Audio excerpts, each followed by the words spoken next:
Hello friends, આજે આપણે બનાવીશું મેંગો મિલ્ક શેક. તો ચલો બનાવીએ. તો અહીંયા આપણે 2 કેરી લઈ લીધી છે અને આ કેસર કેરી છે.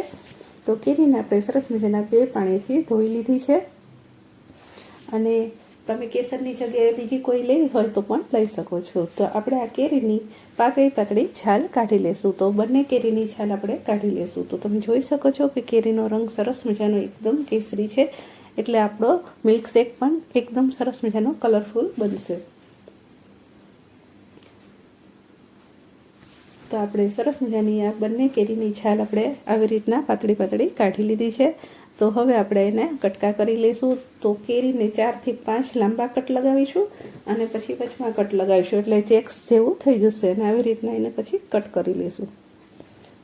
તો નાના ટુકડા આપણે કરી લઈશું, એટલે આપણે મિક્સી જારમાં જ્યારે એને ક્રશ કરીએ ત્યારે આપણે ફટાફટ થઈ જાય.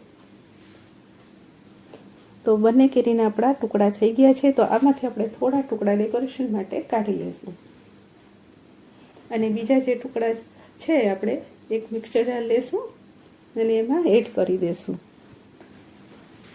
તો તમારે નાના કરવા હોય તો નાના પણ કરી શકો ને મોટા કરવા હોય તો મોટા પણ કરી શકો. તો મિક્સર જાર આપણે આ મોટી સાઈઝનું હોય એડ લેવાનું, જેથી એકી સાથે બધું સરસ થઈ જાય. તો બધા ટુકડા આપણે એડ કરી દઈશું. તો આમાંથી મેં 1 ચમચા જેટલા કાઢી લીધા છે ડેકોરેશન માટે. તો હવે આપણે એમાં દૂધ એડ કરીશું. તો જે ગ્લાસમાં તમે મિલ્ક શેક સર્વ કરવાના હોય એ જ ગ્લાસ ભરીને આપણે દૂધ એડ કરીશું. તો અહીંયા આપણે 1 ગ્લાસમાં થોડો એમ કરીને આપણે 2.25 ગ્લાસ જેવું દૂધ એડ કરીશું અને બીજી આપણે આ કેરીના ટુકડા અને બીજી બધી વસ્તુ થઈને આપણે 3 ગ્લાસ જેવું થઈ જશે. તો આપણે દૂધ એડ કરી દીધું છે. હવે આપણે એમાં મિલ્ક પાવડર એડ કરીશું. તો અહીંયા આપણે આ 10 રૂપિયાનું પાઉચ આવે છે એ આખું એડ કરી દીધું છે અને એ તમારી પાસે ના હોય ને મિલ્ક પાવડર તમારી પાસે હોય તો તમારે 3 ચમચી જેવો એડ કરી દેવાનો અને ઉપરથી આપણે થોડી મલાઈ એડ કરીશું.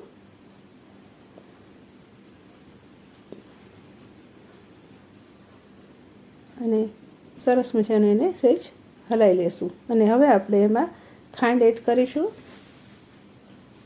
તો આપણે 3 ગ્લાસ બનાવવાના છીએ, તો આપણે અહીંયા 6 ચમચી એડ કરવી જોઈએ, પણ આપણે અહીંયા 5 ચમચી એડ કરીશું.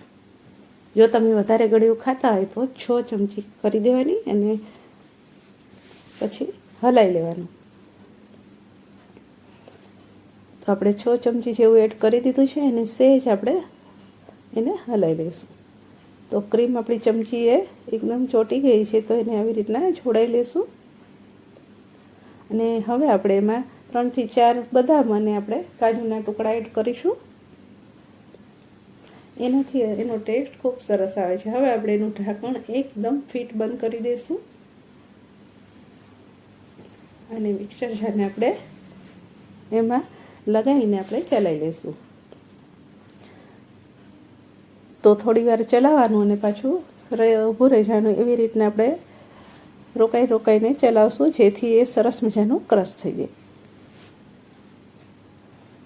તો આવી રીતના ચાલુ બંધ કરીને આપણે એને ક્રશ કરી લઈશું. તો 2 થી 3 મિનિટ આપણે ખાલી એને ચલાવીશું. તો થોડા ટુકડા અંદર રહે એવી રીતના આપણે ચલાવવાના, જેથી ખાવાની અંદર જ્યારે આપણે મિલ્કશેક પીએ ત્યારે અંદર ખાવાની ખૂબ મજા આવે. તો તમે જોઈ શકો છો કે સરસ મજાનો આપણો મિલ્કશેક બનીને તૈયાર થઈ ગયો છે, એકદમ જાડો.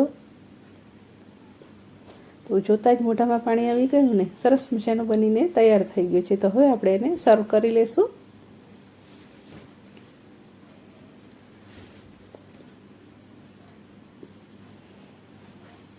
તો અહીંયા આપણે ગ્લાસ લઈ લઈશું અને સર્વ કરી દઈશું.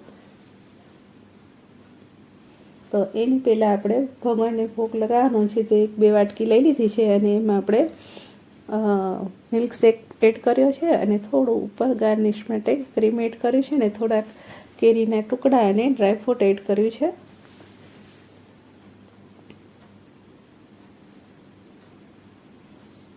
તો ભગવાનનો આ ધરવા માટે આપણે અલગથી લઈ લીધું છે. હવે આપણે આપણા ગ્લાસમાં સર્વ કરીશું.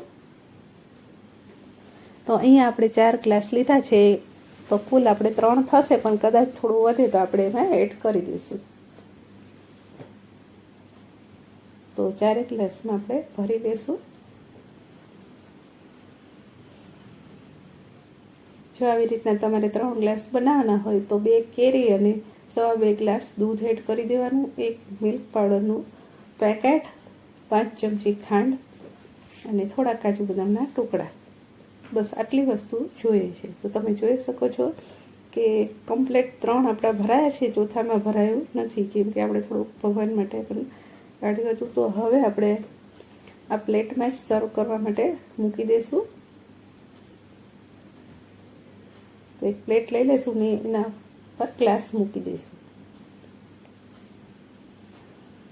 તો 3 ગ્લાસ આવે એવી રીતના એડજસ્ટ કરીશું અને આપણે મૂકી દઈશું.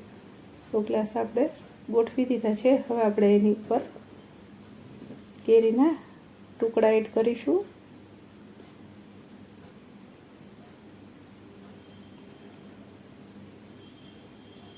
ટુકડા એડ થઈ જાય પછી આપણે એમાં મલાઈ એડ કરીશું.